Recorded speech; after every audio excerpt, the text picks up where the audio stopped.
with our next performer. They are a group of 5 gentlemen. You've heard them on 96 Rock, Mix 101.5, and others, as well as on their critically acclaimed EP. Ladies and gentlemen, Saunter! This is a story about a once promising musician, a drummer, a poet, a Renaissance man and his band. This story begins in 1999 at a small liberal arts college tucked away underneath the pine and oak trees of Chapel Hill, North Carolina. Charles Battle started his freshman year and joined the up-and-coming and self-proclaimed cerebral intellifunk rock band Saunter.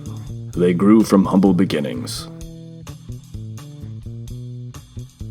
They secured an agent and a Grammy-nominated producer, playing pinnacle showcase gigs such as Manorland, Bugfest, and the Beta House. And as their namesake implies, the band slowly marched to prominence.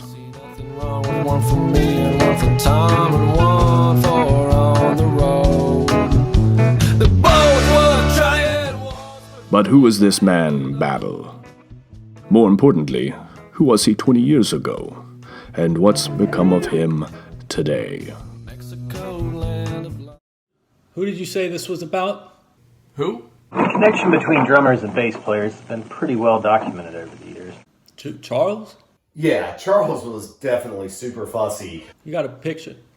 Oh, yeah, that's right, Charles. Battle. Was he the drummer? Why does this guy sound like Steely Dan? He sucked at chords. I mean, that Battle guy, he was all jazzy and fancy like. Honestly, I don't really need to go hear a bunch of dorks play music. Like, you're a rock icon, Charles. What are you doing hanging out with these nerds?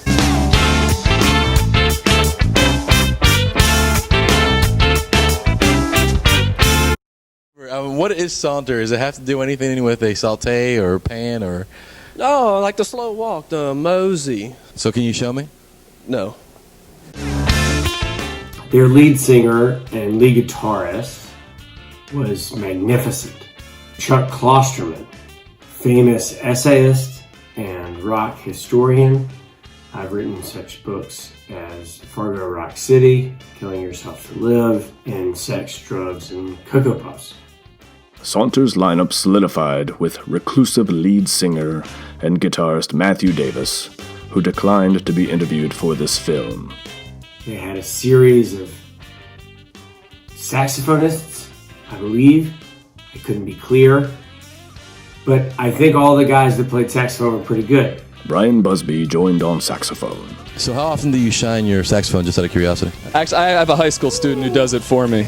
Really? Yeah, That's great. Drew Willardson lent his talented digits for the rhythm guitar.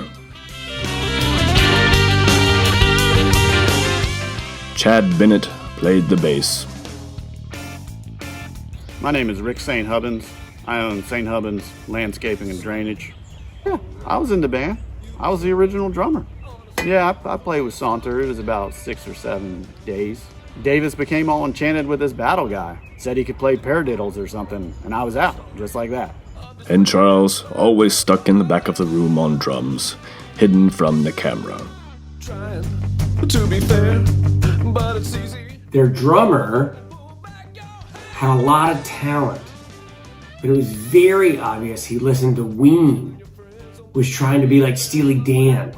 They seem to really start from the back, and that would be Charles Battle in the back on the drums. And he played this really macho, aggressive, yet still sort of semi-curious kind of rock beats with these little triplets and 3/4 time measures thrown in. And He was okay. I mean, he's nonchalant.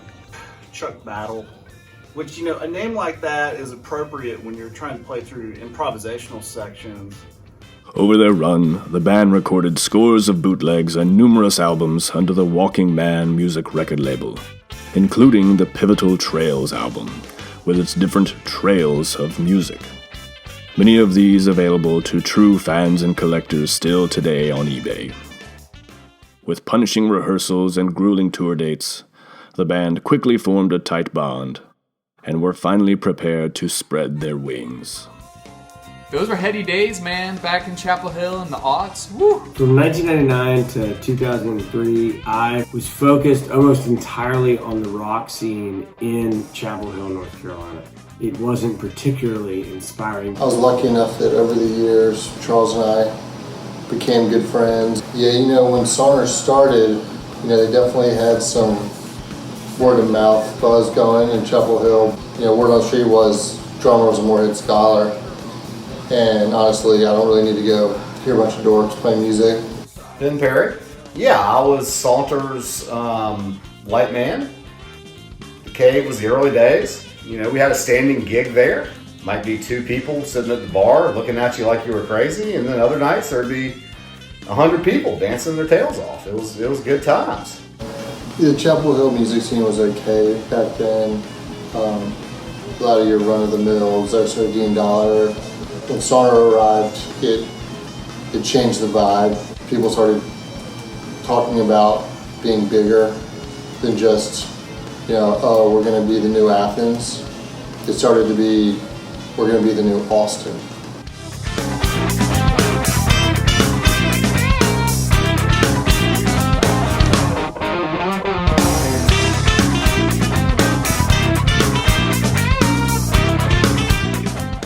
Moved our way up, started playing Linda's, had the occasional gig at Bob's. Those were always fun. I'd like to talk about Ben Perry. Not really to anyone, I'd just like to mention it. What really took my career off was when they acquired The Aggressor.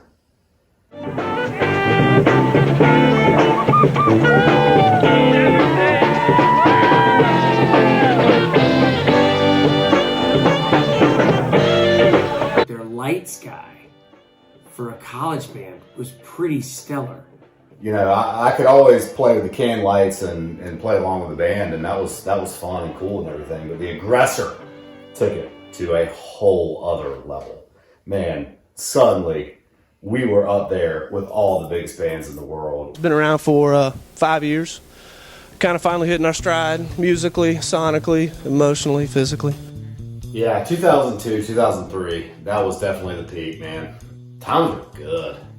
Saunter really understood kind of the ethos and the zeitgeist of the time. So my name's Steve Archambault, founder and the editor of the Michigan Village Voice. I covered Saunter for the MVV from, I want to say late 90s to maybe 2005, 2006. We were making money.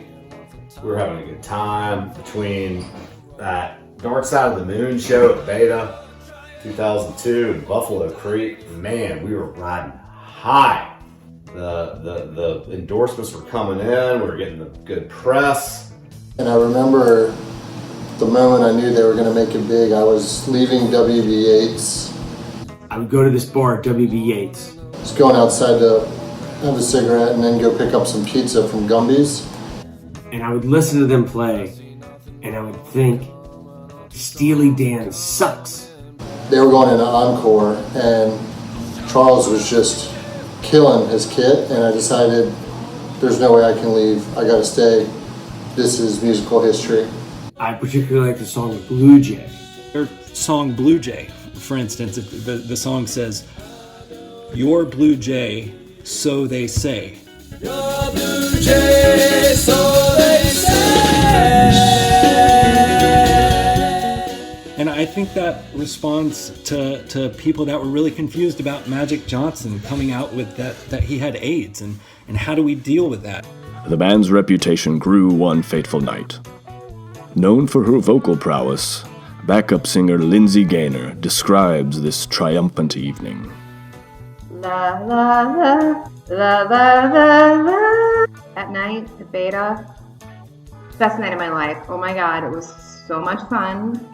You know, I've gotten married and had kids since, but, you know, not even a close second. So yeah, after the Halloween 2002 show at Beta, when we covered Dark Side of the Moon, everything changed. We were a big deal. All of a sudden, we were all over the place.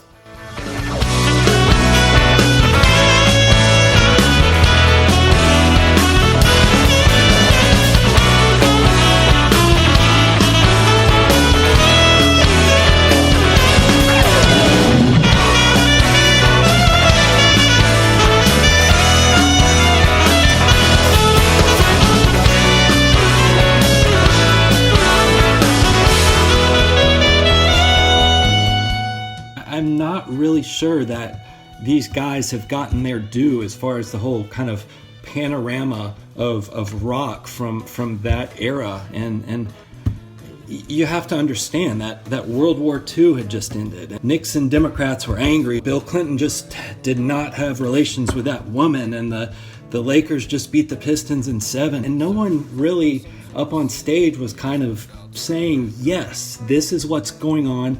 I'm going to talk about it.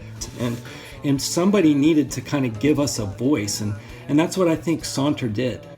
But how did Charles find himself moseying down this path in life? After failing at every other instrument, his band teacher pitied him, placing him in the drum section. Band, I was like all about band. I was like, yes. And like they give you a reed and like a mouthpiece for a saxophone. And if you can make the reed buzz, you get to play saxophone. I couldn't make the reed buzz. And then they give you the trumpet mouthpiece. And if you can make it go like, and I couldn't do any of that stuff. She gave me a drumstick and she was like, I just need you to keep, and I could still do it and stay with her beat. And she's like, you're in drums. Being sent to the back, the equivalent of playing left field in Little League, clearly had an impact on young Charles, affecting his relationships throughout his musical career.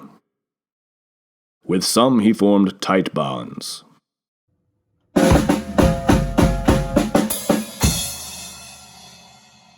Charles was a good guy. He did a lot for me, personally, interpersonally. Some collections of things. He had a lot of these things, I guess.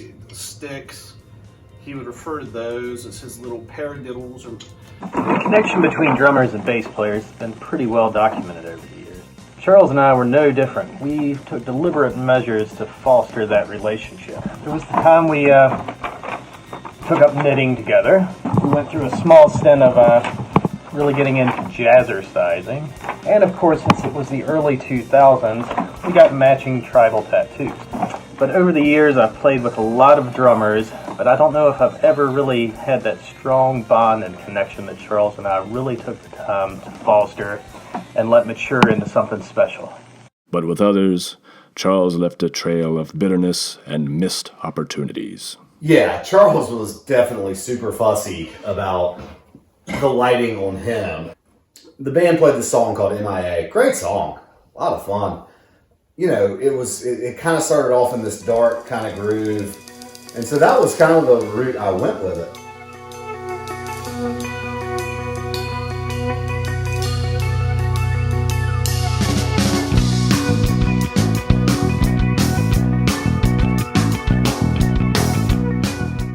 Every time they played it, Charles would jump my ass after the show about, dude, MIA was my time to shine. You're a pretty good drummer, but like, that wasn't the vibe of the song. He thought he was the star of the show, and he was sometimes. A little bit. Not really, but you know.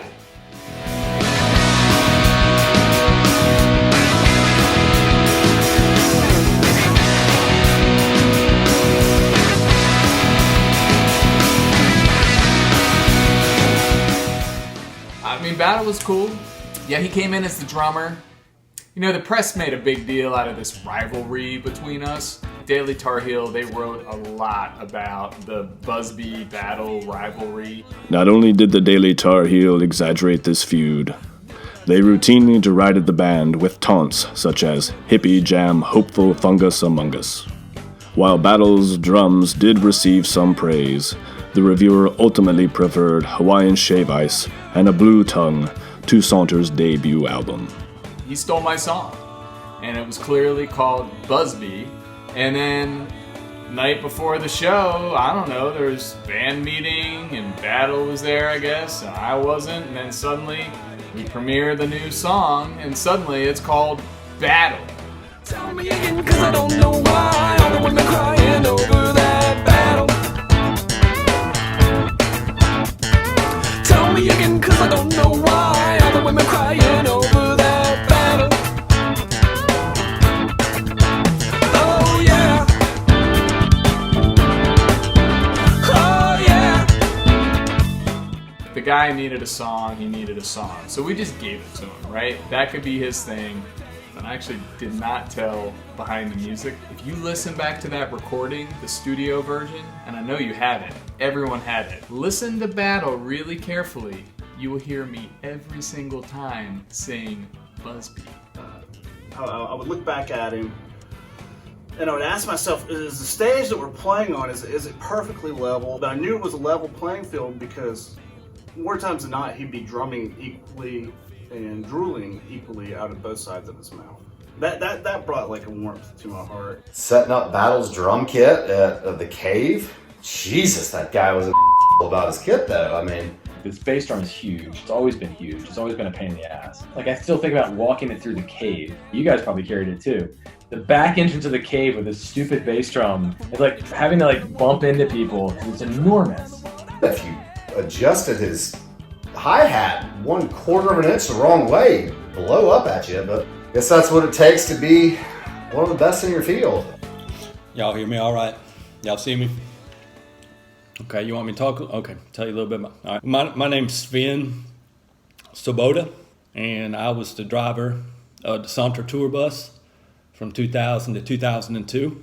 Drove for Zoso, and that's sort of how I made my name. One thing I remember about Charles, he always wanted.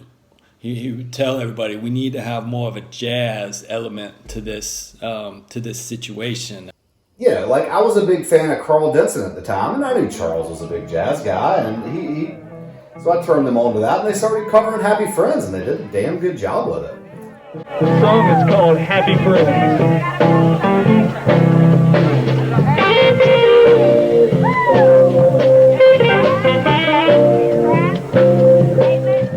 He wasn't effective. Where his playing was effective, he also lacked. He sucked at chords. Majors, minors, diminished thirds, sevenths, ninths. He never quite got those. I mean, that Battle guy, he was all jazzy and fancy like. I mean, just keep it 4/4. It's not like the crowd wants to do math or something. Them frat boys up in Chapel Hill, they don't care about no jazz. All they want is to drink their Evan Williams and listen to the theme from Night Court.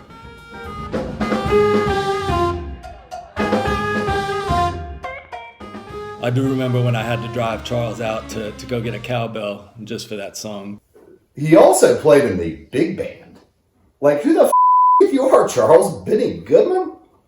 Like, you're a rock icon, Charles. What are you doing hanging out with these nerds?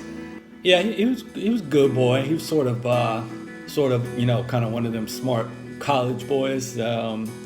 We'd be driving back from Cat's Cradle, or everybody be hooting and hollering and carrying on, and Charles he would be reading a book or something, talking about, I got to get back and write a paper, and I was like, I got your papers right here, Charles.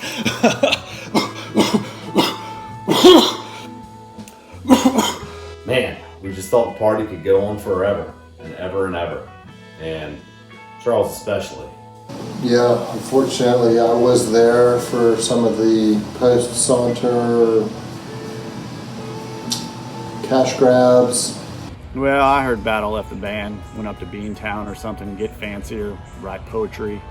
So it was hard to blame him, but you could just see that the magic that he had reached was not there. It was tough. We had a lot of late nights.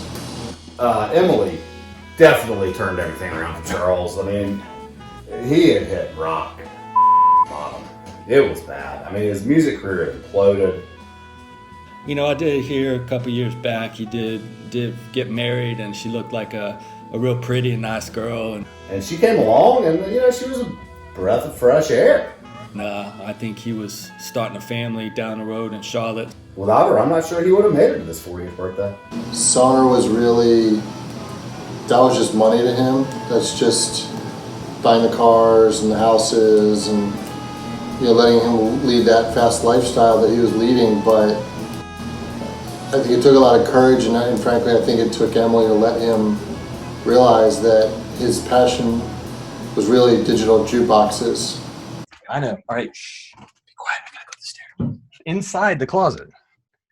And this is become the music room. But I've got my kitten here.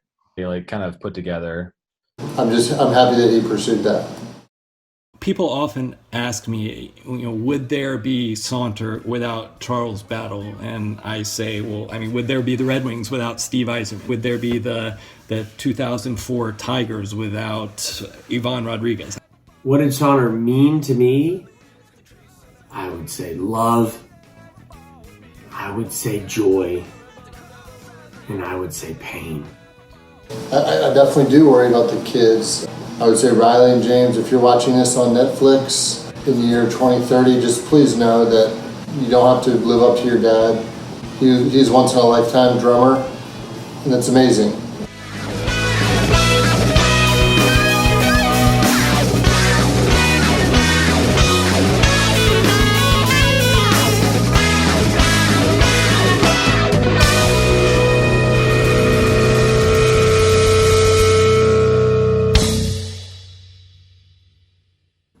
I don't have any idea how or where I'm gonna squeeze this section in, but it's gotta go in somewhere. That sort of missing link in how we got from there to maybe Limp Bizkit. Started climbing the ranks as fan club vice presidents of the supergroup Limp Bizkit. Tell me again, cause I don't know why everybody's crying.